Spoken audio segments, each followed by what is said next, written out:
Natural disaster या आग, बाढ़ या किसी भी तरीके से कोई मिसहैपनिंग हो जाए या चोरी हो जाए, तो वो सब कवर करता है, उसे हम शॉप इंश्योरेंस कहते हैं। तो जैसे अभी हमारे इंडिया में बहुत से ऐसे लोग हैं जिनके पास शॉप्स हैं लेकिन वो रेंट पे चला रहे हैं। हम्म। तो ऐसे में अगर किसी की शॉप रेंट पर है तो वो कैसे शॉप इंश्योरेंस बाई कर सकता है? अंडर वैल्यू सेटल होता है। मैं इसका जवाब भी दो पार्ट्स में दूंगा। अगर कोई आदमी की खुद की शॉप है और वो सिर्फ बिल्डिंग को कवर कर रहा है, तो इसमें उसको जो कवर करना है ना, रीस्टेटमेंट वैल्यू के हिसाब से करना है। रीस्टेटमेंट वैल्यू वो वैल्यू होती है कि अगर आज के टाइम में उस बिल्डिंग को बनाने के लिए, उस दुकान को बनाने के लिए आपको जो भी लागत लगेगी, जितना भी लोहा लक्कड़ आज उसकी वैल्यू है, भले ही आपने 10 साल पहले खरीदी हो वो, और उस टाइम बनाने की लागत 4 लाख थी, लेकिन आज उसकी लागत 20 लाख है उस बिल्डिंग की, तो आपको 20 लाख का ही सम इंश्योर्ड लेना चाहिए। जैसे पर स्क्वायर फीट के हिसाब से जो खर्चा होता है कंस्ट्रक्शन का। एग्जांपल कि 10 लाख का आपका कोई स्टॉक है, उसका प्रीमियम अगर आपका साल का 5,000 रुपए आ रहा है, तो वो सस्ता है।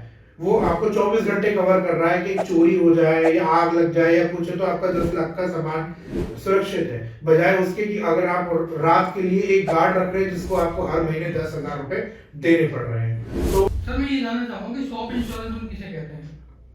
शॉप इंश्योरेंस वो इंश्योरेंस होता है जो भी हमारी दुकान हो, दुकान के अंदर जो भी सामान है, बेसिकली मैं जैसे समझ लो इजी डे की तरह रखो, तो उसके अंदर खुदरा का सामान है, जो भी घर का डेली का यूज का फिक्सचर एंड फर्नीचर जो लगा हुआ है, अलमारी लगी हुई है, बॉक्सेस, स्टैंड जो भी लगी हुई है, उसको कंप्लीट कवर करता है। कोई भी नेचुरल डिजास्टर या आग, बाढ़ या किसी भी तरीके से कोई मिसहैपनिंग हो जाए या चोरी हो जाए, तो वो सब कवर करता है, उसे हम शॉप इंश्योरेंस कहते हैं बेसिकली। तो सर मैं अभी ये जानना चाहूंगा कि शॉप इंश्योरेंस कितने प्रकार के होते हैं? शॉप इंश्योरेंस को मैं 3 भागों में डिवाइड करूंगा। पहला तो होगा अगर बिल्डिंग, बेसिकली जिसमें आप सिर्फ बिल्डिंग कवर कर रहे हैं, दुकान की, अपनी दुकान का स्ट्रक्चर। दूसरा हो गया हमारा दुकान का स्ट्रक्चर और स्टॉक जो रखा है, हमने सामान डाला हुआ है। तीसरा हो गया अगर हमारा शॉप रेंटेड है और हम सिर्फ उसका सामान को कवर कर रहे हैं, तो ये बेसिकली 3 तरह के शॉप इंश्योरेंस हो गए। सर अभी एक जो जैसे अभी हमारे इंडिया में बहुत से ऐसे लोग हैं जिनके पास शॉप्स हैं लेकिन वो रेंट पे चला रहे हैं। तो ऐसे में अगर किसी की शॉप रेंट पर है तो वो कैसे शॉप इंश्योरेंस बाई कर सकता है?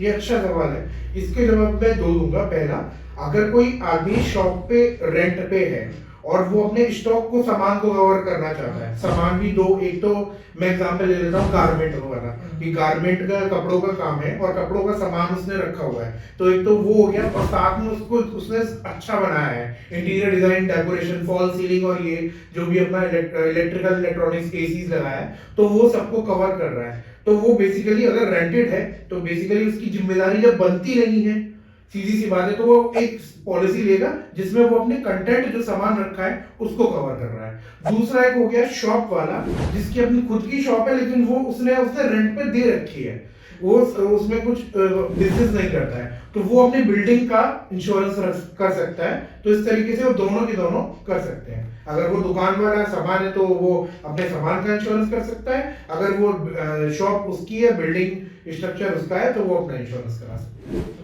जी सर अभी जैसे कि हम ये भी हमारे इंडिया में ये भी ऐसा बहुत जगह होता है कि बड़ी बड़ी शॉप्स होती हैं जहाँ पर एम्प्लॉय होते हैं, तो क्या हम शॉप इंश्योरेंस पॉलिसी में हम अपने एम्प्लॉयज को भी सेव कर सकते हैं? हाँ, उनके लिए भी बिल्कुल हमारा कुछ बिल्कुल बिल्कुल है। हमने इस बारे में पहले भी बात करी है, हमने 2 वीडियो बनाई, जो है वर्कमैन कंपनसेशन पॉलिसी एक होती है और एक होती है पर्सनल एक्सीडेंटल पॉलिसी। तो जैसे कोई शॉप है जिसमें 3-4 लड़के हैं या 8-10 आदमी औरत काम करते हैं, तो उसके लिए वो पर्सनल एक्सीडेंटल पॉलिसी भी ले सकता है, और अगर वो चाहे तो वर्कमैन कंपनसेशन पॉलिसी भी ले सकता है। जी। अब जैसे कि सर बहुत लोगों की शॉप्स होती हैं तो उनको ये समझ नहीं आता है कि वो अपनी शॉप को, शॉप इंश्योरेंस के लिए प्रॉपर वैल्यूएशन कैसे करें। तो ये मैं आपसे जानना चाहूंगा कि जब भी हम शॉप इंश्योरेंस बाय करें तो उसके लिए प्रॉपर वैल्यूएशन कैसे करें?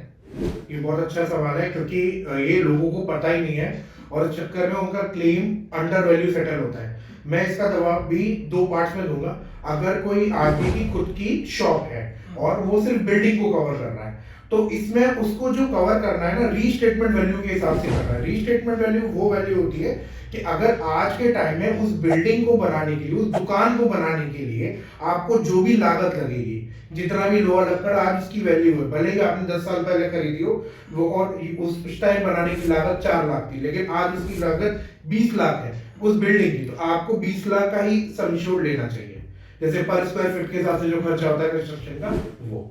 अब रहा इसी का दूसरा पार्ट कि अगर आपकी एग्जांपल वही गारमेंट की दुकान है या कोई भी सामान आप कैरी करते हो, तो मार्केट वैल्यू के हिसाब से सेटल किया जाता है। इसमें भी आपका जो गारमेंट, आप जो भी 8-10 लाख रुपए के आपने जो कपड़े लत्था रखा हुआ है उसके बिल्स आपके पास हैं और आपको पता है कि इसकी वैल्यूएशन मार्केट के हिसाब से 10 लाख है, तो आपको इंश्योरेंस में वही वैल्यू लेनी है जो एक्चुअल मार्केट वैल्यू है आपके सामान की। जी सर, एक क्वेश्चन और है जो मोस्टली टाइम जब भी हम कोई भी इंश्योरेंस पॉलिसी लेते हैं तो उस समय ऐसा होता है कि कई लोग इस डर से भी नहीं ले पाते हैं कि उनका जो प्रीमियम होता है वो बहुत ज़्यादा होता है।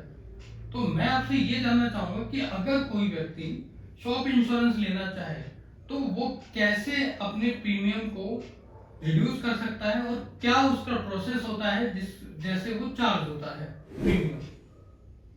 ये बहुत अच्छा सवाल है। एक तो मैं बता दूं, प्रीमियम ज्यादा नहीं होता है। मैं एग्जांपल के तौर पे मैं जो सबको बोलता हूँ कि अगर आपकी 10 लाख का, ऐसी एग्जांपल कि 10 लाख का आपका कोई स्टॉक है, उसका प्रीमियम अगर आपका साल का 5,000 रुपये आ रहा है तो वो सस्ता है। वो आपको 24 घंटे कवर कर रहा है कि चोरी हो जाए या आग लग जाए या कुछ है तो आपका 10 लाख का सामान सुरक्षित है, बजाय उसके कि अगर आप रात के लिए एक गार्ड रख रहे हैं जिसको आपको हर महीने 10,000 रुपए देने पड़ रहे हैं। तो प्रीमियम कैसे चार्ज किया जाता है ये डिपेंड करता है। एक सबसे बड़ा इंपॉर्टेंट है, फैक्टर होते हैं कि 4-5 है। मैं पहला रहूंगा कि गार्ड है या नहीं, ये क्वेश्चन रहता है। सीसीटीवी है या नहीं, जो सामान आपका जो शॉप है वो बेसमेंट में है या नहीं, वो इम्पोर्टेंट है। और पांचवा वो देखते हैं कि जो एरिया है वहां पे फ्लड वाला एरिया तो नहीं जहाँ पानी जल्दी घुस जाए, इसलिए मैंने कहा बेसमेंट। पांचवा जो एक इम्पोर्टेंट फैक्टर है वो है बेसिकली सामान क्या है। जैसे कि गारमेंट है, गारमेंट शॉप जो है वो जल्दी खुदा ना खासा आग लगे तो जल्दी पकड़ेगा, बजाय अगर कोई लोहे की दुकान है, अगर लोहे का सामान रखता है उसके चोरी होने के चांसेस ज्यादा है। मतलब चोरी होगा तो ज्यादा लुटेगा, लेकिन उसके जलने के चांसेस नहीं होते हैं, ना के बराबर है। इसलिए लोहे की दुकान जो सामान रखता है लोहे का, उसका प्रीमियम कम है, और गारमेंट की क्योंकि उसकी जलने के चांसेस ज्यादा होते हैं तो ज्यादा। तो एक तो कॉमोडिटी की बेस की वजह से होता है कि कॉमोडिटी क्या है। दूसरा, हम प्रीमियम रिड्यूस कैसे कर सकते हैं। सीधी सी बात है, जैसे गाड़ी में भी होता है कि सेंट्रल लॉकिंग है तो उसका भी कंपनी जो है ना 300 साढ़े 300 रुपये कम कर देती है प्रीमियम। तो सेम जो मैंने आपसे कहा कि आपसे पूछा जाता है कि भाई आपके पास सीसीटीवी रखते हो कि नहीं रखते हो, गार्ड रहता है कि नहीं रहता है। गार्ड रहता है तो भी कंपनी कहती है रिस्क कम हो रहा है हमारा, तो प्रीमियम कम कर देती है। बेसमेंट है या नहीं, अगर बेसमेंट में नहीं है शॉप आपकी तो भी प्रीमियम कम हो जाता है, क्योंकि क्या है कि बेसमेंट में नहीं है तो एक्सपोजर कम हो गया, बाढ़ या पानी बहुत तेज आया तो अंदर जाने के चांसेस कम हो जाते हैं, वो भी एक फैक्टर है कि। और एक और है कि फायर एक्सटिंग्विशर या फायर सिस्टम लगा है कि नहीं लगा, क्योंकि कई लोग इसका तो कंपनी बाकायदा लिख के डिस्काउंट देती है। क्योंकि जैसे कई गारमेंट्स के शॉप है, सीधी सी बात है, अगर कहीं छोटा मोटा शॉर्ट सर्किट या कुछ हो गया तो है, अगर आपके पोर्टेबल सिलेंडर है यू कैन, आप बचा सकते हो, आपके चांसेस ज्यादा है, बजाय उसके कि आपके पास कुछ है ही नहीं। तो कंपनी आपसे ये पूछती है और फॉर्म पे मांगती है, अगर ये डिटेल है और आप रखते हो तो उससे भी प्रीमियम आपका कम हो जाता है। तो बेसिकली ये दो फैक्टर है। आई थिंक आपको दोनों का जवाब मिल गया होगा। जी सर। जी सर, मैं ये जानना चाहूँगा जैसे कि हमारे इंडिया में जब फेस्टिवल्स आते हैं तो उस टाइम पर जो शॉप ओनर्स होते हैं या शॉपकीपर्स होते हैं तो वो क्या करते हैं कि अपनी शॉप्स में सामान काफ़ी ज़्यादा डाल देते हैं। मतलब मान लीजिए कि अगर उनकी शॉप की जो इंश्योरेंस है वो उनका 50 लाख का है, लेकिन हाँ। सामान उन्होंने करीब डाल लिया 60-70 लाख का। हाँ। तो उस समय पर ये शॉप इंश्योरेंस पॉलिसी कैसे कवर करती है? ये बहुत अच्छा सवाल है, क्योंकि ये बहुत इंपॉर्टेंट है। ये मोस्टली लोग इसी चक्कर में उनके क्लेम या तो कम सेटल होते हैं या नहीं सेटल होते हैं। आपको ये ध्यान रखना है, तो जब आप पॉलिसी बाय करें तो मैक्सिमम आप ये ध्यान रखें कि भाई मेरा साल भर में ना 50 लाख की पॉलिसी अगर आप ले रहे हो तो आप एक बार, आपको लगता है कि मेरा एट अ टाइम या साल में 2 या 3 बार फ्लक्चुएट करके 70 चला जाता है या कुछ चला जाता है, तो आप ना एक बार 70 की भी कोटेशन लो और 50 की भी लो और डिफरेंस देखो। अगर आपको नहीं है तो आपको एक्चुअल लेनी चाहिए, क्योंकि आईआरडीए की भी पॉलिसी का जो नियम है वो ये कहती है कि अगर आपका वैल्यू इंश्योरेंस की और जो सामान रखा है जिस टाइम मिसहैपनिंग हो गई वो उसके बराबर है तभी क्लेम सेटल होता है, या 10% का हेयर फॉल हो कोई दिक्कत नहीं। लेकिन अगर उससे ज्यादा हो रहा है तो फिर क्लेम अंडर वैल्यू हो जाता है और अंडर वैल्यू सेटल होता है। अब जैसे आपने कहा कि फेस्टिवल के टाइम पे ये ऐसे होता है, तो आप क्या कर सकते हो, मान लो पॉलिसी आपकी 6 महीने के लिए चली और 6 महीने के लिए चलने के बाद क्या हुआ कि दिवाली का टाइम आ रहा है और शॉप वालों ने स्टॉक रखा। जब स्टॉक रखने से स्टॉक की बढ़ गया, 70 लाख का हो गया, तो आप अपने इंश्योरेंस एजेंट या ब्रोकर इंश्योरेंस कंपनी को बोल सकते हो कि सर मेरा आगे के लिए ना आप मेरी वैल्यू आप बढ़ा लीजिए, मैंने स्टॉक अब 80 लाख या 1 करोड़ का कर लिया है। तो कंपनी क्या करती है बेसिकली, जब पॉलिसी देखेगी कि 4 महीने के लिए बची है, तो 4 महीने के लिए बची तो वो क्या करेगी, प्रो राटा बेसिस पे 4 महीने का आपसे प्रीमियम चार्ज कर देगी कि 40 लाख रुपए आपके और बढ़ गए। तो जैसे आपने 80 कहा तो उस हिसाब से आपका सेटल हो जाता है। तो जो आपने जो भी प्रीमियम दिया, न्यूनतम 3, 4, 8, 7, 8 हजार रुपए जो भी आपका बनता है वो आप पे करके आप पूरे तरीके से सुरक्षित होकर अपना बिजनेस कर सकते हैं, धंधा कर सकते हैं। जी सर अभी एक क्वेश्चन जो हमारे व्यूअर्स हैं उनके माइंड में भी यही क्वेश्चन आता है कि जब कोई नेचुरल डिजास्टर आता है, जैसे कि अभी चेन्नई में अभी हैवी रेनफॉल हुआ, तो उस समय पर अगर हमने गुड्स ले रखा है जो हमारा है स्टॉक है और उस समय पर वो हमारा पानी चले गया, उसके अंदर कुछ भी लॉस हो गया, हाँ। तो उस समय पर फिर जो शॉप इंश्योरेंस पॉलिसी है वो कैसे उस प्रोडक्ट को कवर करेगी और कैसे उसको इंश्योर करेगी। दूसरा सर मैं ये जानना चाहूंगा कि अगर ऐसी सिचुएशन होती है नेचुरल डिजास्टर, तो उस समय पर हमारा जो क्लेम होता है वो कैसे सेटल होता है। ये बहुत अच्छा सवाल है कि ऐसे में मैं बहुत जगह हिंदुस्तान में जब बहुत बारिश आती है, जैसे कि बेसमेंट भी होता है तो पानी घुस गया और हो गया खराब, तो इसमें सीधी सी बात है, मैं एग्जांपल गारमेंट की उसमें कहूँगा। तो मान लीजिए कि कहीं बाढ़ आई शहर में और उस चक्कर में क्या है कि दुकान में भी पानी भर गया और आपका जो माल है सारा गारमेंट का पूरा खराब हो गया। अब इस टाइम क्या है कि वो बिल्कुल बचा नहीं, तो उसका प्रोसेस ये होता है कि आप सीधे इंश्योरेंस कंपनी को या ब्रोकर को फोन करते हो और ब्रोकर एक सर्वेयर अपॉइंट इंश्योरेंस कंपनी को बताता है और फिर एक सर्वेयर अपॉइंट किया जाता है। सर्वेयर आके स्पॉट सर्वे करता है और देखता है कि भाई आपकी क्या हाल बचा है और क्या कंडीशन है आपके माल की और अब क्या है। अगर उसमें पाया जाता है कि माल बिल्कुल खराब हो चुका है, जैसे मैं एग्जांपल स्टेशनरी का ले लूं, स्टेशनरी में पूरा माल मटेरियल गल के खराब हो गया और खत्म हो गया, तो इस केस में वो देखता है तो फिर जितने का भी आपने पॉलिसी ली है, मान लीजिए आपने 50 लाख की पॉलिसी ली है और 50 लाख का ही मैं मान के चलता हूँ कि स्टॉक था, तो लगभग आपको पूरा जो एक्स पॉलिसी के हिसाब से पूरा आपको लगभग सेटल हो जाता है। जो आपसे वो जो डॉक्यूमेंट्स मांगेगा वो ये मांगता है कि आपसे पिछले 6 महीने की या पॉलिसी जब से आपने बाय करी है सेल परचेज का डेटा मांग लेगा।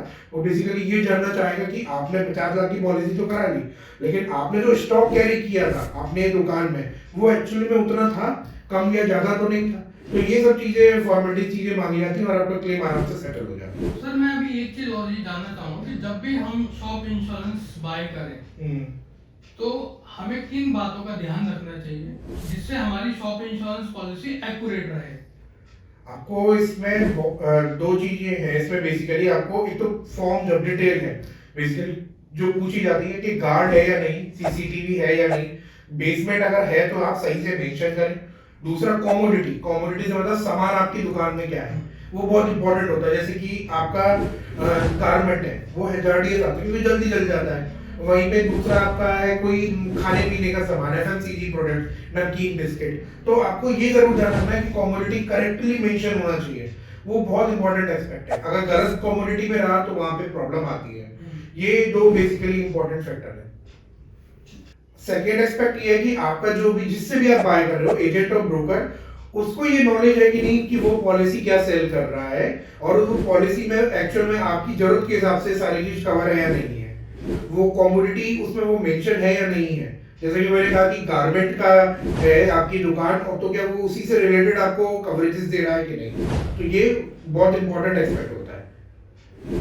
सर मैं आपसे अभी एक ये चीज जानना चाहूंगा कि जो हमारे जितने भी व्यूअर्स हैं और जितने भी शॉप ओनर्स हैं उनको आप क्या बेस्ट एडवाइस देना चाहेंगे जब वो शॉप इंश्योरेंस पॉलिसी बाय करें। पहले तो मैं ये जो कि मैंने शुरू से मैं कहता आ रहा हूँ, आपको बहुत ध्यान रखना है जब आप पॉलिसी बाय करें कि गार्ड, सीसीटीवी, बेसमेंट और आपकी कमोडिटी, ये बहुत इंपॉर्टेंट होती है एक्सपेक्ट जब आप कोई फॉर्म प्रपोजल फॉर्म भर रहे हैं या वो पॉलिसी में मेंशन करेक्टली हो रही है कि नहीं हो रही है, क्योंकि क्लेम के टाइम में बेसमेंट आपकी में था और पॉलिसी में नो कर रखा है, वहां पे जब क्लेम आया तो पता चला कि भाई गलत बनी हुई है पॉलिसी। दूसरा मैंने कहा कि एजेंट और ब्रोकर जो भी आप चूज कर रहे हैं उसको नॉलेज होना बहुत इंपॉर्टेंट है। आप जरूर ध्यान रखें कि उसको जरूर क्लेम का एक्सपीरियंस हो और आपको सही पॉलिसी एडवाइस कर रहा हो और आपके हिसाब से कस्टमाइज कर रहा हो कि आपको क्या रिक्वायरमेंट है। जैसे कि आपके सवालों में पहले भी था कि भाई स्टॉक आपका दिवाली के टाइम घट गया या बढ़ गया, तो इस एक्सपेक्ट का जरूर ध्यान रखिए वो कि आपका अगर जब आपका स्टॉक घट रहा है या बढ़ रहा है तो उस टाइम पे वो आपको गाइड कर सके कि आपको किस टाइप से कस्टमाइज करनी है। होप आपको हमारे ये चैनल्स जो हमने शुरुआत की है सीरीज इंश्योरेंस अवेयरनेस की, आपको पसंद आ रही होगी। आपके कुछ सुझाव हो या कोई कमेंट हो तो आप कमेंट सेक्शन में कमेंट कर सकते हैं और हमारा नीचे डिस्क्रिप्शन में व्हाट्सएप नंबर भी होता है, व्हाट्सएप का लिंक, तो आप वहाँ पे कोई क्वेरी हो तो क्वेरी भी ले सकते हैं और साथ के साथ कोई कोटेशन या कोई पॉलिसी बाय करना चाहते हो तो हमसे पॉलिसी बाय भी कर सकते हैं। और आगे हमारे चैनल को लाइक और सब्सक्राइब करें और अच्छा लगे तो जरूर शेयर करें।